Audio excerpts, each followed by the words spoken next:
Follia. È stata lei. Follia di immaginare cose impossibili, progettare opere uniche, invenzioni straordinarie. Ma chi è davvero il folle se non chi prova e prova ancora e ancora senza mai demordere?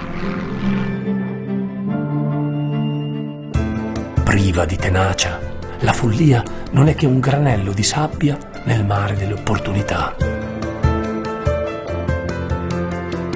Preparati al meglio, allena la mente, cura il corpo. È così che ci si prepara alla scalata della vita. Un passo alla volta, respiro dopo respiro, sarà il sudore a riflettere la tua fame di vittoria. Ovunque poserai lo sguardo, una cima ti sta già aspettando.